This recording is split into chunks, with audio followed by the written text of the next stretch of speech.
fixed lights, so let's vibe instead. What we gonna talk about today? Inspiration or dreams per se. Bet it all on art is what I say. Thank you for letting us in your day.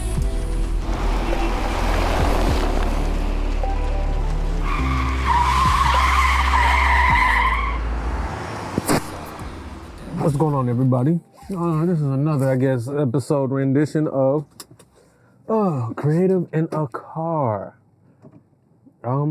Yeah, so if y'all remember my last episode, I just went in to get Publix. And now, guess what? I am done with Publix. It's like, what?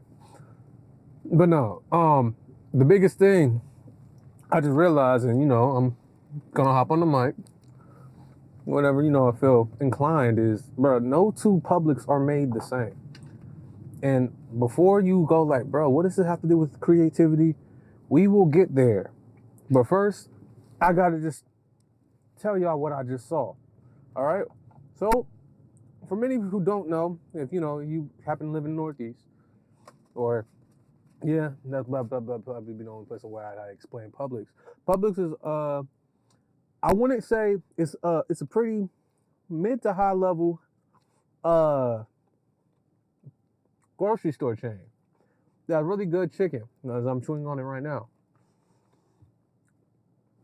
The thing about Publix is that no two Publixes are made the same, right?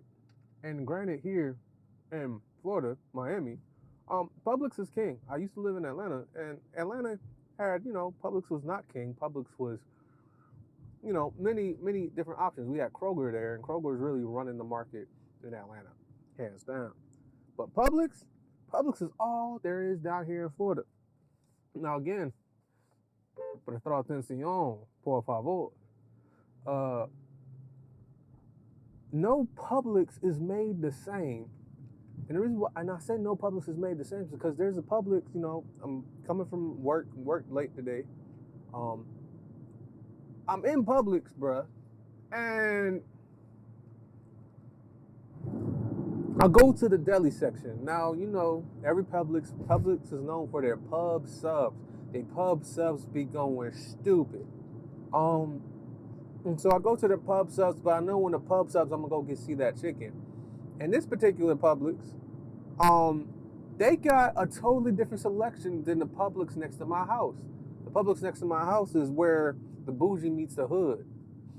So we have a conglomerate near my house where it's like gentrification, new construction, super rich people, super poor people, all come to the same place to get the same groceries. So it's a different types of stuff going on, and it's a smaller one. This seems like it's a premier Publix. They had a security guard, they had people on both sides, there's multiple doors, and you walk in and they got this whole thing of BOGO stuff that they just let you know off the top. BOGO, buy one, get one free. If you want it, come and get it. Boom. And then they have the rest of the sections of stuff. I really did appreciate that because I was like, dang, look, they know I ain't trying to come in here and try to spend all this money. Boom. And so I did not go to the spot. Now I go into the back, and then lo and behold, on the Publix thing, they go, hey, look, buy one, get one free. Tenders. I was like, oh yeah, we finna grub tonight. God is looking out. And then I also realized, like, this Publix has onion rings, shrimp, mac and cheese bites, different types of flavors of wings. Not just, not made to order, just like in the hot bar. Now, granted, it's about 9:30 right now. Publix closed at 10. The other Publix, there would be nothing on the hot bar. Everything would be dry. It'll be the same generic chicken. Now, they had all different types of wings, chickens. And then I went over to, the cold deli. That's where you could really see what's really going on. They had croquetas. They had onion rings. They had potato wedges. They had shrimp. They had mac and cheese plus the chicken tenders, or mac and cheese plus the chicken, popcorn chicken. Plus, I was like, I don't know what to call it.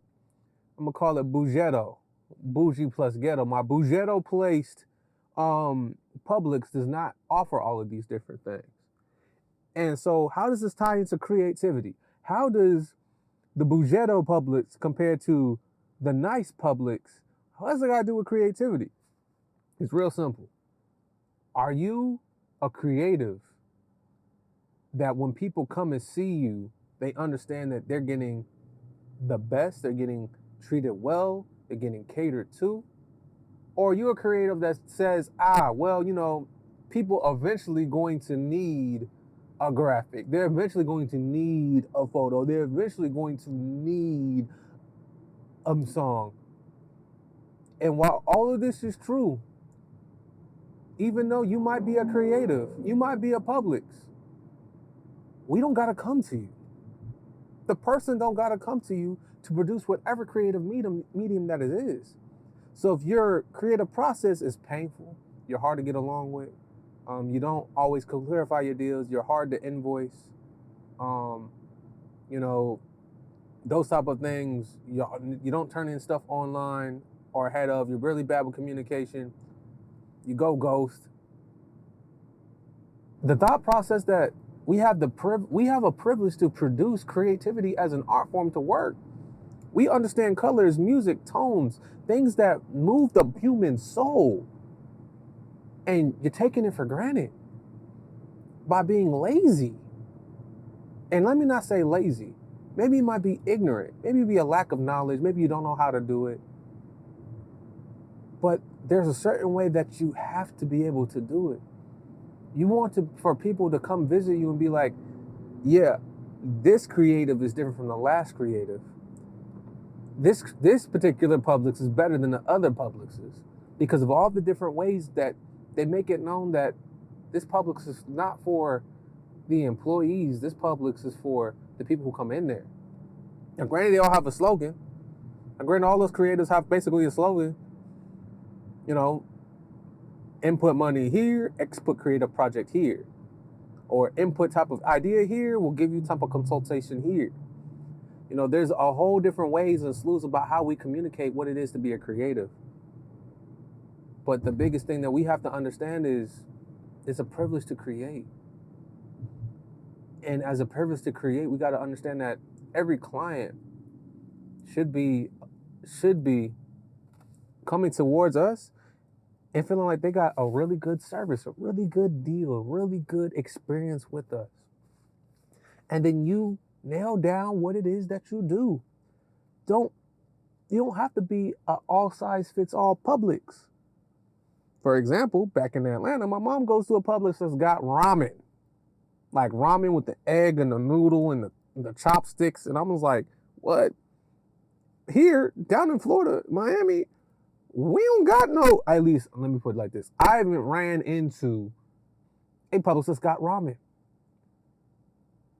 Why does that Publix have some ramen? Well, in Atlanta, there is a healthy East Asian population. And as a result, they have East Asian dishes, such as ramen. That makes sense. Here in Miami, they have croquetas. They got papas fritas. They got, they have a thing called mojo, which is a dish. They have stuff catered towards the Latin American, Central American people. They have their staple dishes, chicken. That's what I came there for, which was chicken. But they have the other stuff catered to their people. You don't gotta be a one-size-fits-all. Some people try to be a one-size-fits-all thing, and that's dangerous right now. Because we already have a one-size-fits-all threat called artificial intelligence. And it's really, depending on how you look at it, it might not be a threat, which I'll talk about at a different time. My brain ain't trying to go there.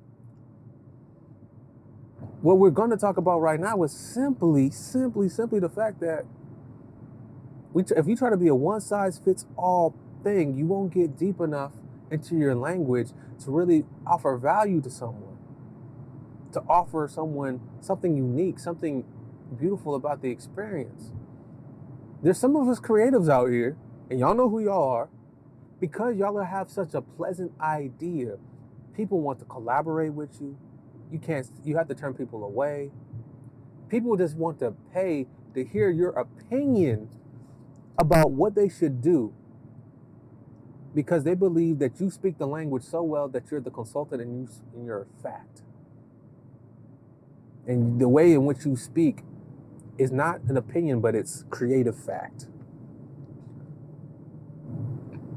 That's the type of creatives I want us all to have. You know what I mean? Like, the starving artist needs to be a starving idea. We should not be starving as creators. Everything that, let me not say everything, 90% of things have something to do with some type of artistic or creative input.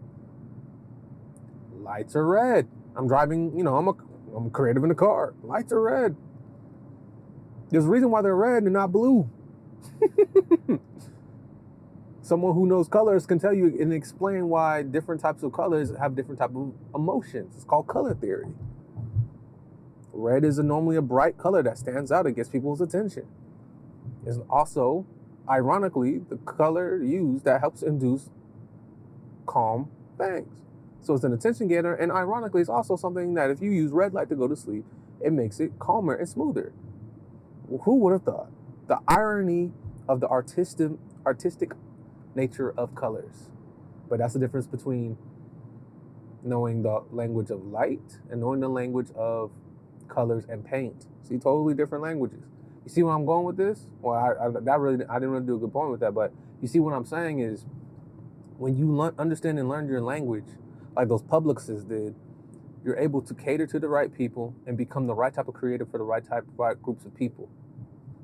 Maybe if I put I would have to look this up and ask someone from Publix, but the forgettable Publix that's near my house, there might be a reason why they don't do all of that, because it never really profited them, and they're also aware of the combination of the bougie and the ghetto, and it makes more sense to cater to neither nor, and so you have a generic experience, But this one has a pretty good understanding of their target market, or the kids that live around them, the people that live around them, and who they're going to attract. And mind you, like here in Miami, there's a Publix every 3 or 4 blocks. There's a stretch on the street called US 1 where there's a Publix on 140th, 168th, 130th, 136th, 140th, 200, and they're all on the same road. But each Publix speaks to a different demographic. So that's another thing. Just because I create music, you create music, does not mean that we have to fight over the same clients. Contrary to popular belief, if you are a creative that likes creating stuff and is rather good at it, there's more than enough people out there for you. You just, again, can't be a generic person and be really, really hard or painful to work with. If you're pleasant to work with, guess what? People don't have a problem parting with their money to get you onto part of their team. If you bring value to their team, if you know what your bread and butter is as a creative, the better you know yourself, the better you know what skills you bring to the table, and the better you know how to value what it is that you're doing. That way you don't have to be the end all be all to different things. I had like an acquaintance, she was super good at like scrapbook digital art and designed the scrapbook digital art for multiple different high-end musical artists. And then she got to a point where she was able to license that type of art, not even license that type of art out, but create it for multiple different people and was signed for NDAs to do stuff with like Janae Aiko and all these other type of people. She's super dope. But she's also a pleasure to work with. The diva artist days are, I'm not gonna say that they're over, but if people find you a headache to work with, people will pay more to not deal with that headache. Yes, even in a recession, people want to know that when I pay this person, it won't be a headache and I'll be able to get my stuff done in order to move forward with my goals and my plans and my visions. People value that. People are tracking where their dollars are going now. And if their dollar is going towards a headache, they ain't gonna pay you. They'll pay someone else who will be easier to work with. It can be easier to guarantee a result. So I'm not really sure what the theme of this lesson is, as I chew on this nugget. It's a good nugget. Shout out to Publix. But I will say this. It's a really good nugget. I got it. The thing about us as creatives is that it's not the myth of competition. It's not that. The myth of it's a myth of scarcity. It's not that. There's more than enough work to go around. And all those people aren't running from you. Maybe you're not a pleasure to work with. Maybe you're not as good as you think you are. You know what I mean? Or maybe your skill level isn't better than what you advertise it to be. All of that is okay. And none of those are death sentences. You can improve your attitude. You can improve your business acumen. You can improve your skill set. All of those things can be done. But all those things are no longer luxuries. Those are things that are required for you to continue to speak the language as an artist. So I say this to encourage you to get better, to do some deep reflection, and to move past that level so you don't be a generic Publix that people rather not go to, or they try to go up to out of necessity because they don't have to. They could choose someone else. Be the type of creative that people enjoy working with, that produces good work and knows themselves thoroughly. And then once you become that good of a creative, guess what? You can always count on people wanting to work with you, work for you, or find ways to work with you. That's all it is. It's like, again, we all speak a creative language. Double down, get better, improve, and become a better person. Become distinct. Like the Publix, with the croquetas, the potato wedges, and all of that. Be memorable, be remarkable like them in everything that you do, whether it be from invoicing, email, interaction, onboarding process, quotes, you name it. Be distinct. Don't be the jack of all trades. And be a better creative. Remember, we all speak a different language. I don't have a good sign off yet, but when I do, I will have one. You guys take care and keep creating. God bless. Creative in the car, my blinker blinking, windows cracked, thoughts just drifting, life's on green, but this light's on red. Traffic's light, so let's vibe instead. You were just riding with Zenith, the artist in motion. If this episode sparks something, subscribe, share, or send it to a creative who needs this fire.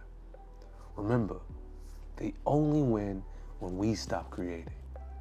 So keep your lens up, your brush sharp, your soul in tune. Until next time, God bless you. Keep creating. Hey, creative crew, you can now listen to Creative in the Car on your favorite platforms. Tap in with Zenith for a ride through the real creative journey, filled with insight, laughter, wisdom, and fuel for your artistic grind. Now streaming on YouTube, Spotify, and Apple Podcasts. Don't forget to like, subscribe, and leave a review. It means more than you know. Thank you for supporting art, purpose, and the power of creativity. Until next time. My blinker blinking, windows crack, thoughts just drifting, life's on green, but this light's on red.